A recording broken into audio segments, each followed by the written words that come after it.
Olá, seja muito bem-vinda e muito bem-vindo ao Vocalize, um podcast da Vocal Silence, uma health tech que integra as inteligências artificial, social e emocional, transformando a vida das pessoas e das organizações. Eu sou Jaja Aguirre e junto com a Vivian Teixeira, trazemos luz ao que precisa ser transformado, dando voz aos nossos silêncios. Vivian, seja muito bem-vinda ao nosso quarto episódio da primeira temporada. Excelente, bom estar aqui de volta. Muito bom ter você aqui novamente, muito bom.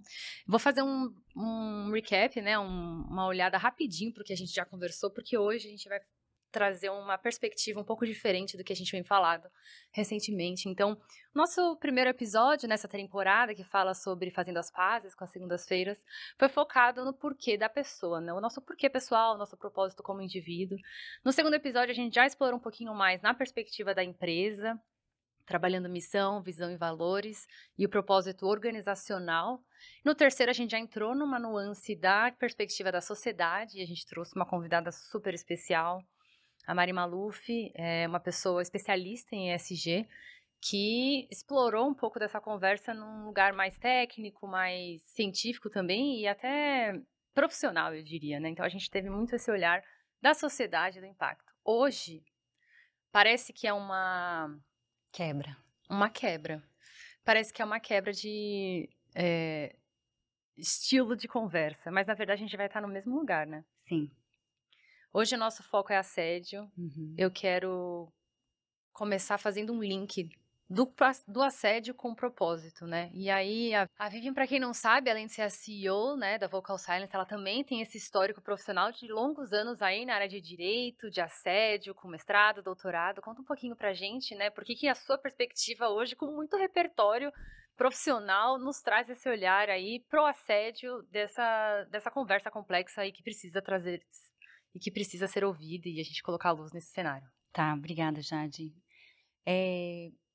Bom, eu sou advogada mesmo há mais de 20 anos e vivi no mundo corporativo também há mais de 20 anos e a minha tese de doutorado é sobre assédio.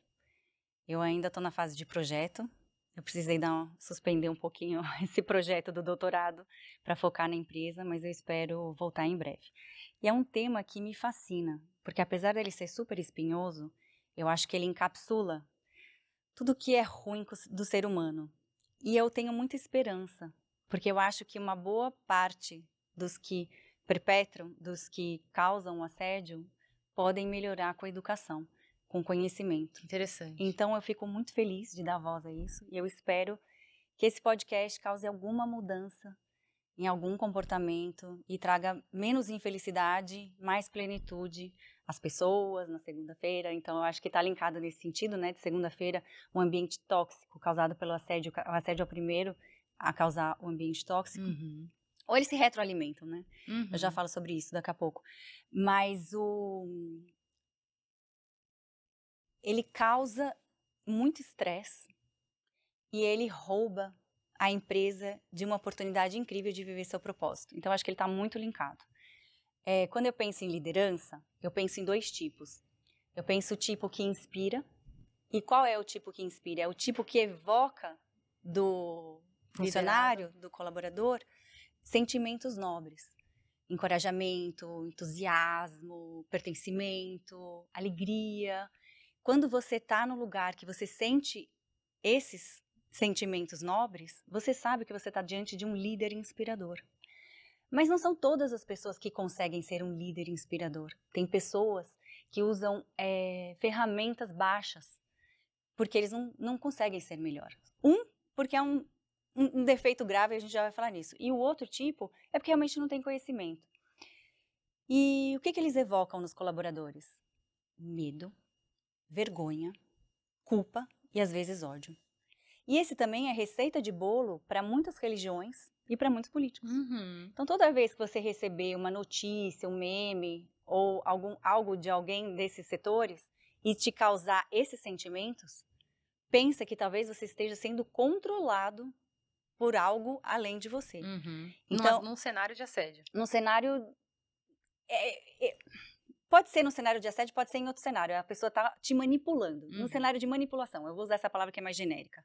Num cenário de manipulação. Se você notar que porque isso desperta em você o seu sentimento de sobrevivência. Então, as pessoas, elas reagem rápido ao instinto de sobrevivência.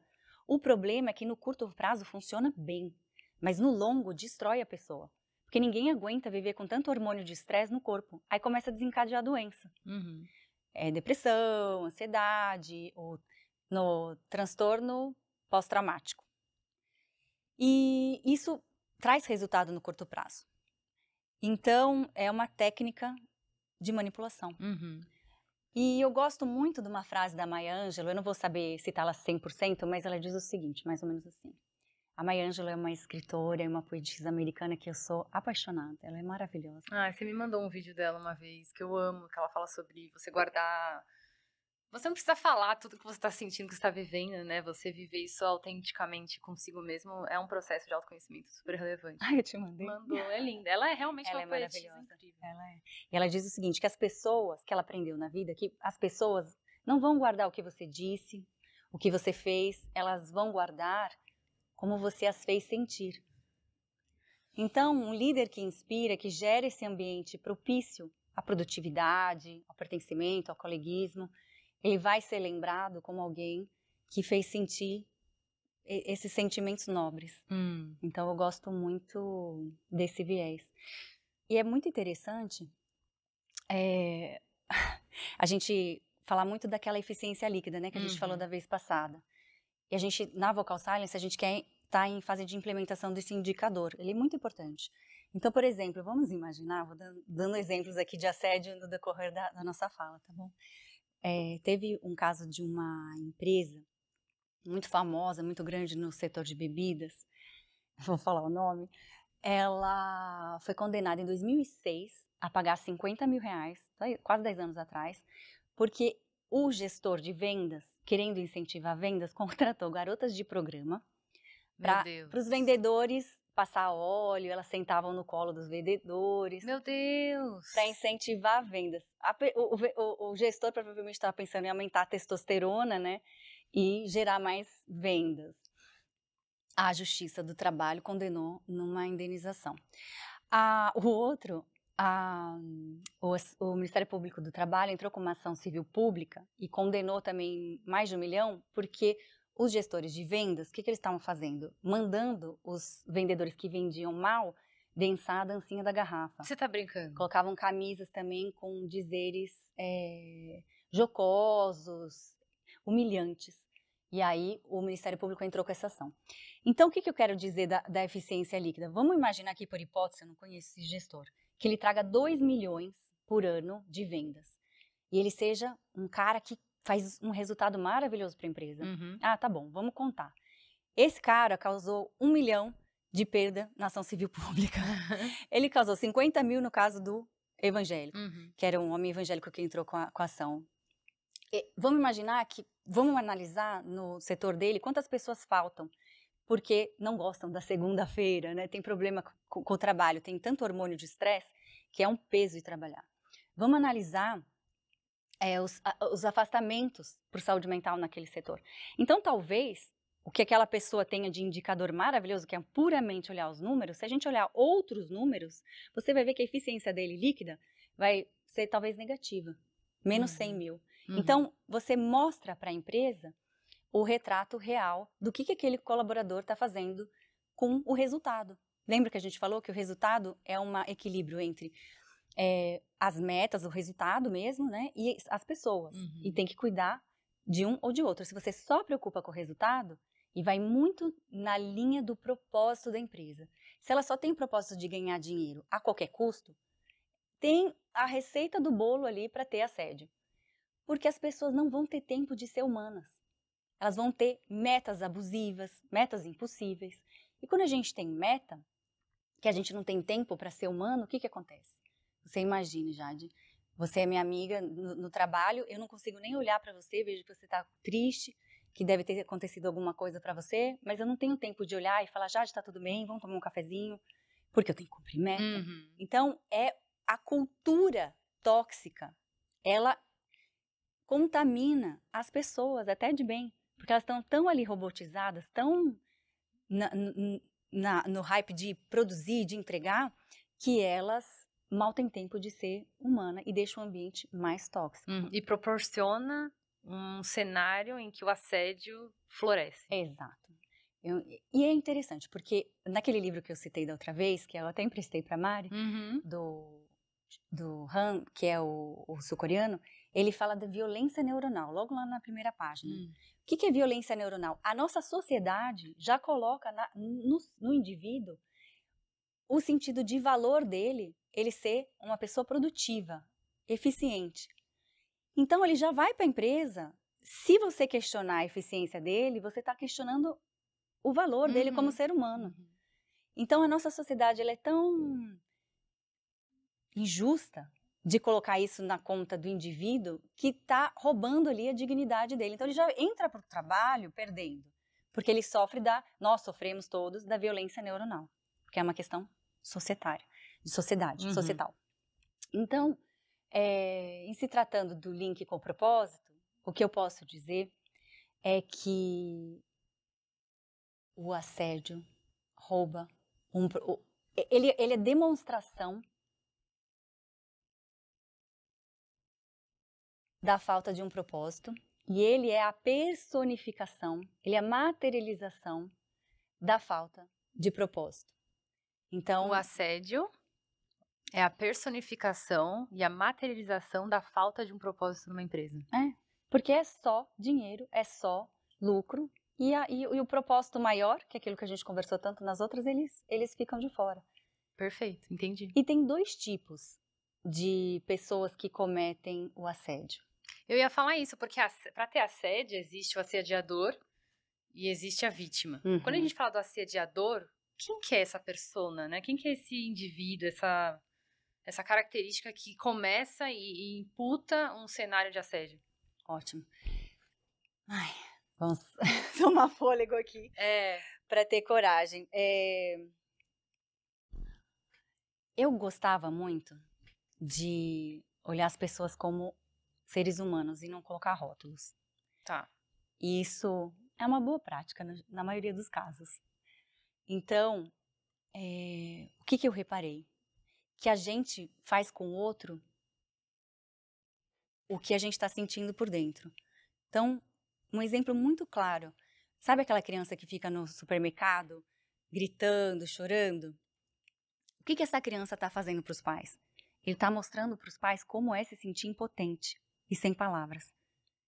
Então, a pessoa que tem o caos dentro dela, estou falando de chefe agora, de chefia e liderança, tem o caos dentro dela, ela espalha isso na organização. A pessoa que ela não está equilibrada internamente, não tem os seus valores ali controlados, não tem as emoções e principalmente o ego controlado, não tem uma vida analisada, como diz, se não me engano foi Sócrates, uma vida analisada não merece ser vivida. Eu acho que uma vida analisada atrapalha muita gente. A pessoa ali não tem consciência do quanto o inferno interno causa o inferno externo. Então, essa pessoa, humanamente, ela se torna nociva, daninha. Existem 2 tipos. Existem o que é o perverso mesmo e existe o que tá ali de alegre, é o bobo alegre. Eu não sei como de marketing você chamaria esse cara. Eu chamaria um de desprovido de ferramentas para enfrentar essa situação. Total. Sem noção? Qual que é o nome que você quer chamar ele daqui em diante, Jade? Eu acho que ele é um perdido. Tem um músico que fala que as pessoas não são más, elas só estão perdidas, que ainda há tempo. Eu acho que ele tá perdido mesmo. Ele então, por exemplo, não tem a informação. Um soldado nazista. O Hitler deu lá a ordem para ele matar as pessoas. Ele vai lá e cumpre a ordem. Ele está no exercício da sua profissão, ele recebeu uma ordem e está cumprindo. Não teve nenhum conflito, falando, poxa vida, estou tirando a vida do ser humano, tirando a dignidade do ser humano. O que você acha? O que você chamaria esse soldado? Ele não é perdido, não. Ele só é não é Maria vai com as outras, mas é quase que isso, né? Tem um termo mesmo para falar sobre essa pessoa que não tem a essência dela, né? Ele não tá autêntico, ele só segue um plano e follow the lead, né? Então esse sem noção, posso chamar assim? Pode. Então tá bom. Esse sem noção causa mal, mas eu acredito que esse aí tem chance. Sim. Agora, o perverso, ele é um tipo mais sofisticado. E quando ele pratica o assédio, é muito difícil perceber. Principalmente se ele é do tipo sórdido e inteligente, alta liderança, que tem o perfil narcisista, psicopata, ele faz as pessoas sofrerem e você não tem como provar. Porque ele tem desculpa para tudo, tem argumento para tudo, esconde as provas. Então esse é um tipo muito insidioso. Se você quiser falar um pouquinho sobre ele, Jade, eu vou colocar aqui a palavra. Eu estou usando perverso porque eu estou usando a palavra da Marie-France, que é uma francesa espetacular. E ela deu aqui o conceito até de narcisista, que está no DSM, na verdade. Você quer ler para o nosso pessoal saber? Isso. Vamos conhecer esse perfil? E dar voz a esse silêncio que é o perfil narcisista. Todo mundo fala narcisista, narcisista. O que de fato é uma pessoa narcisista? Então, no DSM, que é da Associação da Psiquiatria Americana, eles definiram o que é o narcisismo. Geralmente tem 5 dessa listinha aqui. Você quer ler a listinha? Quero. Então vamos lá. Começa com o sujeito. O sujeito tem um senso grandioso da própria importância. Por exemplo, superestima suas realizações e capacidades, espera ser reconhecido como superior sem nada ter realizado nesse sentido. É uma. A outra, ele é absorvido por fantasias de sucesso ilimitado, de poder, esplendor, beleza ou amor ideal. Interessante. Ele acredita ser especial e único, só podendo ser aceito e entendido por instituições ou pessoas muito especiais e de alto nível. Ele se coloca naquele lugar, né?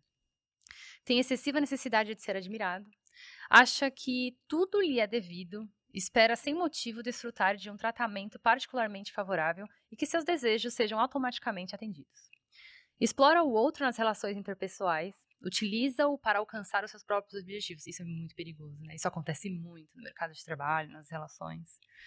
Carece de empatia, então não se dispõe a reconhecer ou compartilhar os sentimentos e necessidades de outra pessoa.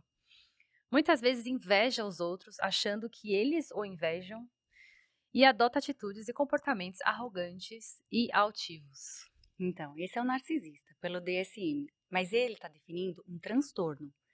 Então, eu imagino, ouvindo muitos psicólogos, que o narcisismo ele é um espectro. E esse está lá no fim, que é o doença, é o patológico. A maioria da nossa cultura, ela é uma cultura narcisista. Uma psicóloga que eu adoro, que é a Esther Perel, fala isso, que é até injusto chamar as pessoas de narcisista numa cultura narcisista. Onde todos são, cada um olhando para o seu próprio umbigo. Não, enfim. o próprio umbigo até olhando para si, se admirando. E a selfie que chegou para dominar? Igual o mito do Narciso, né? Porque o mito do Narciso, ele estava olhando para a imagem dele, se apaixonou e pum, se afogou. Nas águas. Aqui a gente pega a selfie e se ama ali na tela, né? Eu tenho até uma amiga que eu tenho muita dor no coração, porque ela é tão bonita e muito mais perfeita nas redes sociais, mas ela não gosta de sair de casa, porque a vida real dela não tá tão parecida com a vida que ela projeta. Então, isso prejudica até a vida social. Cada vez ela está se isolando mais, porque ela tem vergonha de sair em público e não ser aquela imagem que ela projeta. Então, ela está apaixonada pela figura e está como um Narciso morrendo ali afogado na própria imagem. Isso é muito triste. Isso é a sociedade narcisista. Essa é a sociedade narcisista. Agora, mas você falou a patologia narcisista, que é o último grau. Isso significa que as pessoas nascem assim? Não, é um transtorno de personalidade, elas se formam. Tem várias explicações para isso, não sei se vale a gente parar aqui.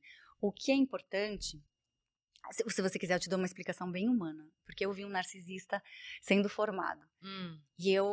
E quando eu pensei, materializei, a pessoa narcisista é isso, eu fiquei com tremenda compaixão, que é uma pessoa do meu convívio, uma pessoa que eu amo demais, e eu vi que ela cresceu totalmente à sua própria sorte. Não tinha nenhum adulto que conectasse emocionalmente com ela, não tinha nenhum adulto que cuidasse dela, apesar dela ter tido tudo materialmente, ela não teve essa conexão, esse cuidado. Então, o que ela fez?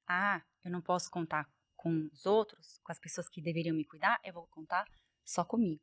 Então, é como se o ego dela cindisse. Ela tem o ego projetado, uma forma de sobrevivência. Aliás, todos os nossos comportamentos, eles são adaptações para a gente sobreviver. Então, tem aquela pessoa que tem que ser muito tarefeira, ela tá querendo provar o seu valor, na verdade ela tá falando, me ama, por favor, eu sou digna de amor. E no caso dessa pessoa, que eu tô dizendo que é narcisista, ela não tinha com quem contar, ela criou esse ego projetado que é o mito do Narciso, né? Que é aquele ego. E o ego dela é muito frágil. Então, toda vez que alguém ameaça chegar perto do ego dela, ela fica em desespero. Mas esse ego aqui, ó, ela é forte, ela é capaz, ela precisa acreditar nisso.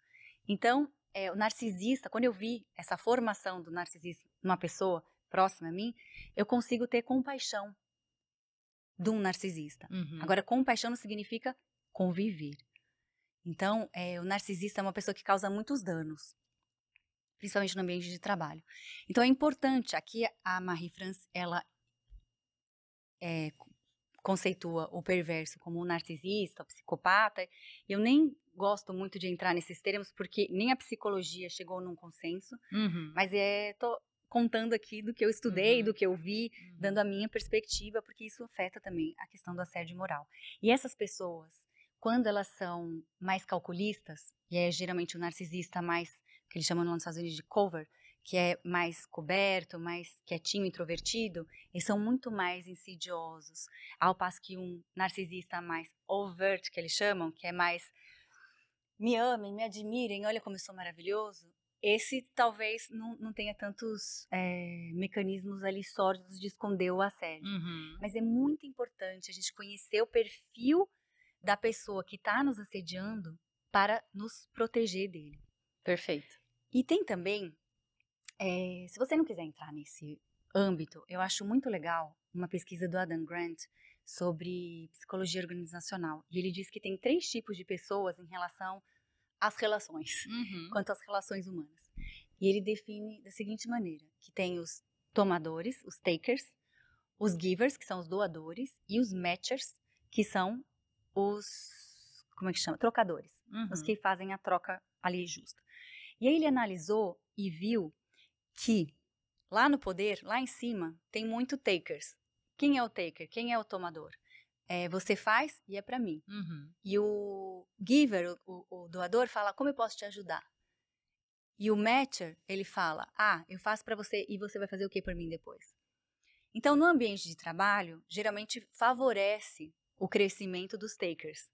Eles vão lá para cima tomando de todo mundo. Mas eu fiquei feliz com a pesquisa do Adam Grant, porque, de fato, eles sobem rápido, mas eles não permanecem muito tempo lá. É como se a escada que eles construíssem de tanto take, né, de tanto pegar dos outros, fosse frágil, né? É frágil, exatamente, porque ela não é constituída numa base sólida. Adorei sua metáfora. Exatamente. E quem tá lá, lá em cima, no topo, por incrível que pareça, chuta.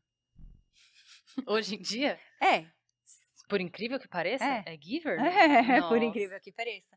São os givers. Mas também tá lá no fundo. Tá. Eles estão nos 2 polos, lá em cima e lá embaixo.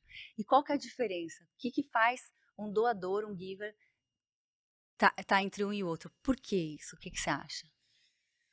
Bom, eu acho que depende. Ele já passou por momentos de assédio, muito provavelmente, né? Tem que estar linkado com esse assunto. Eu acho que quando ele tá lá em cima, ele tá mais conectado com o propósito, né? Quando ele tá lá embaixo, talvez ele ainda tá nesse caminho de autodescoberta. Acho que essa é uma. E ele sabe impor limites.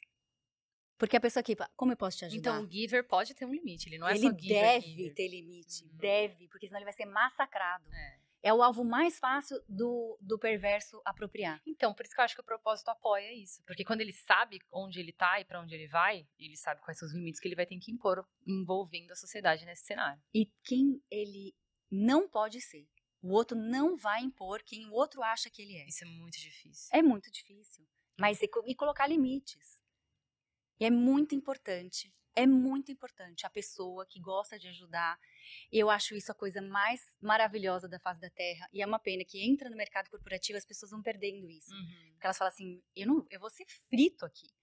Porque se eu for com esse jeito, todo mundo vai se aproveitar da minha bondade, da minha inocência.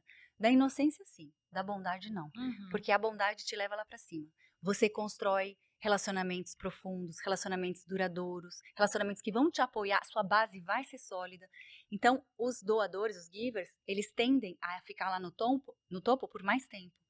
Então, vale a pena ser um giver, mas tem que saber impor limites, principalmente no taker. Então, se tem um taker que vai querer pegar algo de você, já coloca limite logo de cara, que é uma maneira da vítima se proteger. Uhum. E os takers, os givers e os matchers podem estar tanto em posição de assediador como de vítima num cenário de assédio. Pode, tudo é possível. Mas eu acho que tem mais tendência de um taker Tá, do que de um giver. aham. Mas um giver que chegou lá e tem que performar e não dá tempo, provavelmente ele possa ser abduzido ali pela cultura tóxica. Perfeito. Pode sim. A gente falou bastante do papel do assediador, né? E você comentou do narcisista. Eu já quero falar do psicopata também bem rápido, tá? Só pra gente englobar bem esse contexto. O narcisista se pergunta se ele é narcisista ou não, ou ele simplesmente é? Então, porque é complicado, né, esse contexto. Quem é narcisista, ainda mais numa sociedade que é hoje em dia, como que hoje nós, né, como possíveis assediadores, eu acho que essa autorresponsabilidade tem que ser colocada em mesa para que você não só estar num lugar de vítima, você também eventualmente pode estar num lugar de assediador. Como que você se blinda ou se autorresponsabiliza por isso, né? Ótimo. Se pergunta. Quando minhas filhas eram pequenininhas, eu ia lá na escola e todas as mães tinham filho que sofreram bullying. Mas nenhuma, zero, nunca, não sei como que é a equação, nenhuma causou bullying em outra criança. Então. É um milagre, veio um ET. Exatamente, exatamente. Então, como não ser narcisista?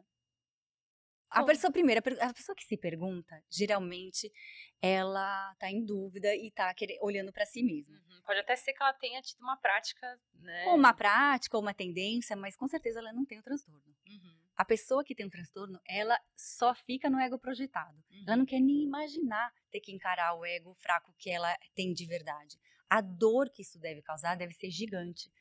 Então é uma questão que a pessoa evita análise, evita terapia. Eles são ótimos, eles não precisam, terapia é coisa pra gente fraca, eles são super bons, são dominadores, sabem o que estão fazendo, são fortes, isso é coisa pra gente que não tem o que fazer, tem mil desculpas. Então essa pessoa não olha pra si mesma. E contrariando o que é bom pra gente, né? O que é bom pra gente é a gente se autoconhecer. Essas pessoas não tendem Expansão de consciência. a ir por esse caminho. Inclusive, Jade, eu acho que os melhores líderes, eles têm o ego muito controlado. Uhum. Quando eles chegam numa reunião, eles não pensam como eu vou aparecer, Uhum. quero os aplausos, quero todo mundo me adorando. Eles vão numa reunião para resolver o problema. Uhum. Ou se é um líder mais no sentido de doador, giver, ele vai, como eu elevo essa turma? Como eu faço eles serem a potência máxima que eles podem ser? Então, como eu faço eles se sentirem no ambiente de trabalho para que a nossa empresa seja mais produtiva? Ele não está preocupado com ele está preocupado com o grupo. Uhum. Então, o ego, ele é importante. Ele é um gestor, ele tem uma função muito importante na nossa subjetividade. Mas ele não pode controlar a cena. A gente tem que sempre manter ele equilibrado. E as emoções, elas são sinais vitais para a gente saber, são pistas de caminhos. Uma raiva imensa me acometeu. Nossa, por que eu tô com tanta raiva? Eu preciso ter curiosidade sobre a raiva. Raiva, o que você tem a me dizer? Eu não posso afogar as minhas emoções. O que você reprime, persiste. Com certeza. Eu não posso ter raiva, porque a cultura fala pra mulher que mulher raivosa, não, Deus me livre, eu tenho que ser doce, feminina. Isso fora do trabalho, né? Do trabalho eu tenho que ser um homem de saia. Eu tenho que ser... Leoa.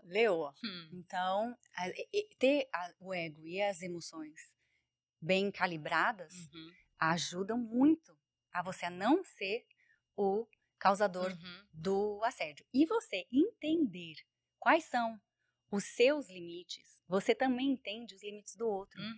Tem um filósofo, eu esqueci o nome dele agora, que fala mais ou menos alguma coisa nesse sentido, que aquele que se aprofundou em conhecer a si mesmo, também conhece o outro. Então, você sabendo suas angústias, os seus limites, você vai entender que aquele chilique que o outro tá dando não é sobre mim, é sobre ele. Como ele me vê, também não é sobre mim, é sobre ele. Se ele me vê como uma pessoa corajosa, por exemplo, eu adoro esse exemplo porque você é muito corajosa, né? Como você falou. É até demais. E minhas amigas me acham corajosa. Eu não me acho corajosa, mas minhas amigas me acham muito corajosa. E eu falo pra elas, vocês não sabem o medo que eu passo fazendo tudo que eu faço. Né? Mas elas me veem assim, porque talvez numa régua eu esteja mais aqui do que elas. Sim. Então elas olham pra mim e falam, nossa, que coragem. Mas tudo que eu recebo dos outros, eu recebo muito assim, puxa, ela não tá falando de mim, ela tá falando dela. Uhum. Então, isso te coloca no lugar também de não colocar tanto peso no que o outro fala, sabe? Às vezes o outro fala uma besteira e a gente leva pro coração, Muito. adoece. Uhum. E sofre, e amargura, e aquilo vira uma bola de neve. E tudo poderia ter começado simplesmente num processo de autoconhecimento, que você se blinda ou se prepara. Simplesmente não, né? Simplesmente não, pelo amor de Deus. É um E processo, a vida inteira que a a vida gente inteira. passa por isso. Mas simplesmente no sentido de assim, unicamente de um lugar que a gente sempre soube qual que era o ponto de partida, que é o autoconhecimento. É o autoconhecimento. E é muito interessante também essa questão da curiosidade, né? Falando agora um pouquinho da vítima do assédio. Sim. Essa questão da curiosidade em relação aos seus próprios sentimentos. Lembra que eu falei que um líder, ele evoca aqueles sentimentos ruins do colaborador? Uhum. O medo, a vergonha, a culpa, talvez o ódio. Você está no ambiente de trabalho e você nota que você tem frequentemente esses sentimentos, é algo a ser estudado. Sim. Então, como vítima, você vai ganhando mais poder de identificar aquela situação. E quando eu falo vítima, me dá até um frio na espinha, porque a palavra é tão estigmatizada. E eu vou precisar aqui contar uma história minha pessoal. Eu geralmente não gosto de contar as minhas histórias pessoais, mas eu acho que é uma história que vai pôr muita luz e pode ajudar outras pessoas. Na prática. Vamos falar então. Na prática. Então, eu tava em Portugal, eu tenho uma amiga italiana lá, e ela me disse que eu tava me relacionando com uma pessoa narcisista. A primeira reação foi ter ficado muito brava. Quem é essa mulher pra falar da minha vida? Uhum. E, enfim, como eu sou curiosa, fui estudar o que é o narcisismo, e eu fiquei, uau, tem muita semelhança. Qualquer semelhança é mera coincidência. Sim. Liguei correndo pra minha psicóloga pra contar o que eu tinha descoberto, que a italiana abriu meus olhos. E eu liguei pra minha psicóloga, Marta, falei, Marta, agora eu já sei qual é o meu problema. E contei pra ela. E ela falou, se você está relacionando com um narcisista, quem é você? Porque os psicólogos, psicanalistas, né, que seguem a linha do Freud, eles são muito de culpabilizar a vítima pelo que ela está sofrendo. E aí eu vou ler um livro que me salvou, porque quando ela falou isso eu fiquei tão chocada e eu voltei lá com a italiana.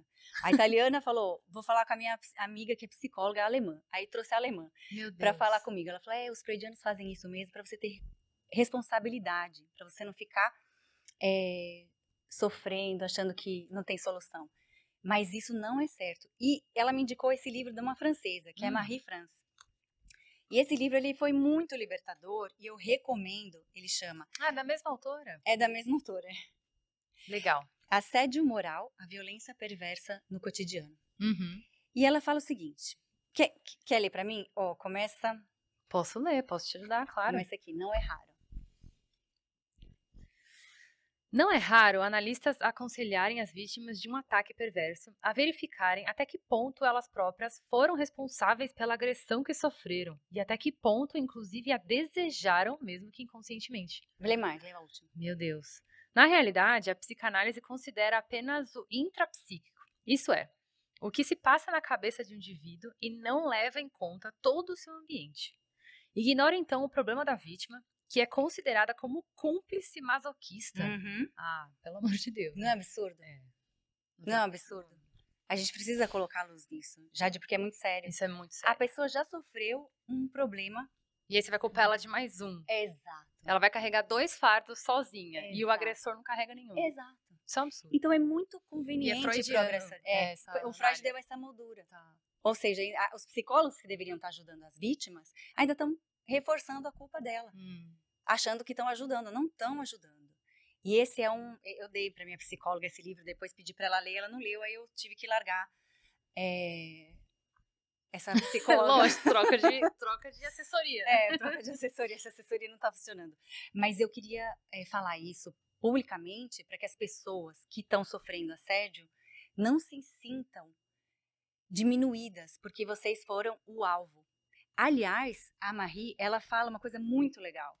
Ela fala que não sei se eu vou achar aqui agora, que eu fiz várias. Uhum. Aqui, a vítima é A vítima é vítima porque foi designada como tal. Torna-se bode expiatório, responsável por todo o mal. E ela diz aqui em algum lugar que a designação como vítima não tem nada a ver com ela ser fraca.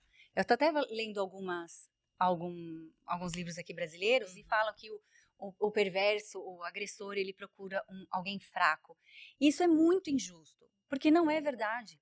Às vezes é uma pessoa que é cheio de alegria, que é doce, que é mais aberto, e ela vai ser designada porque é um giver... Pela falta de limite. É um giver que não sabe dar muito limite, exato. Mas não porque ela seja... Não, às vezes é um autoconhecimento que não está bem desenvolvido, várias razões, né? Um momento de instabilidade, de dúvida pessoal, pode ser milhares de fatores, né? E de repente pode até ser uma pessoa super bem estabelecida, um matcher ali, que faz tudo bem transacional, mas que, como o narcisista, ele monta o cerco, tem uma jornada aí. Tá. Primeiro ele monta o cerco, ele isola. Ele corta a família, ele corta amigos, e aí ele começa a ser ele a única voz da razão. E tem toda a tramóia, está definida nesse livro da Marie-France, que eu acabei de comentar. Quem acha que pode estar sofrendo com isso, se alguma amiga tentou te alertar e você ficou brava com essa amiga, que nem eu fiquei, dá uma olhada nesse livro. Para e vai estudar, seja curiosa. Porque às vezes a gente não quer admitir pra gente mesmo que acontece muito investimento, né? Eu já trabalhei em fundos de investimento, é muito engraçado. Os caras fizeram um investimento de 200 milhões, num investimento terrível. Mas ao invés deles cortarem logo as perdas e declarar que uma perda e acabar com o assunto, eles colocaram mais dinheiro, porque eles não queriam admitir que eles tinham errado. Então, às vezes, a gente tem essa tendência humana, que não faz de você menos, mas é humano. Essa tendência de continuar, não, mas eu já tô casada há 10 anos. E se ele for um perverso, como eu vou admitir isso pra mim mesmo? Então você tem que criar vários bloqueios porque você não quer entrar em contato com essa situação. Então é muito importante que a vítima, e essa palavra é muito estigmatizada, mas ela é uma vítima.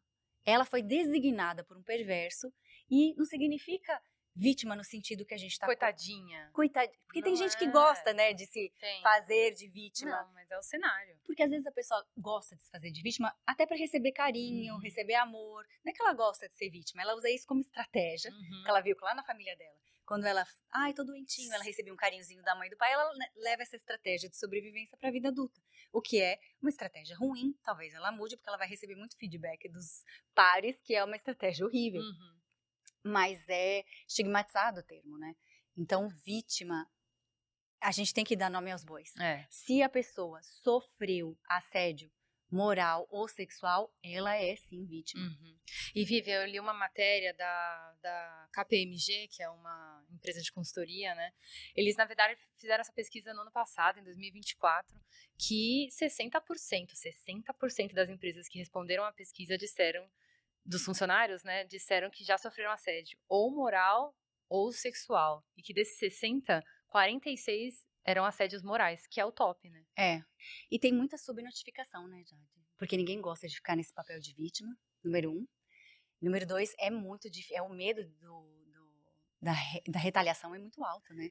Você pode ser demitido. Geralmente, as empresas que não têm uma governança forte, elas mandam embora quem está dando problema.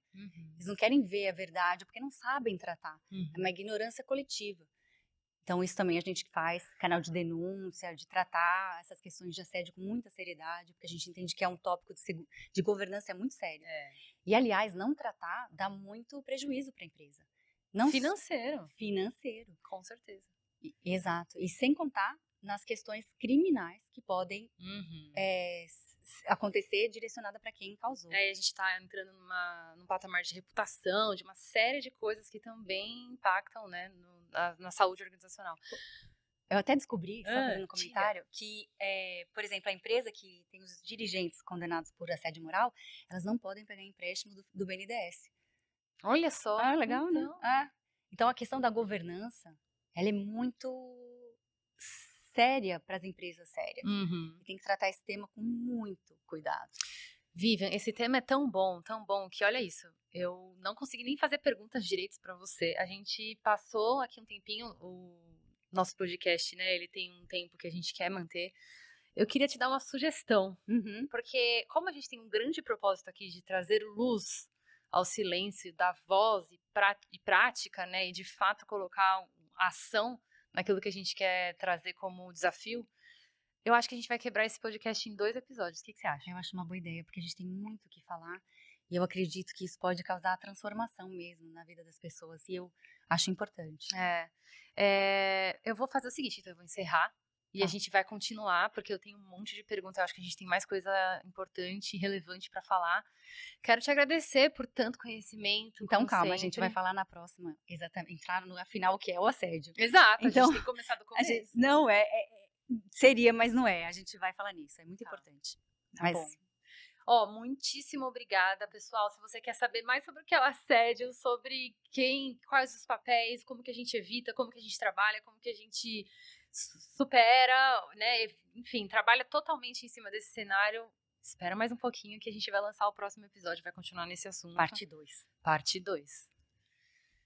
Quer se despedir? Quer falar um obrigado de nada? Obrigada. E eu espero realmente que se tem alguma pessoa que é vítima de assédio, que consiga transformar essa situação a seu favor. Eu vou dar algumas dicas importantes, eu espero que seja útil. Muito obrigada, Vivian.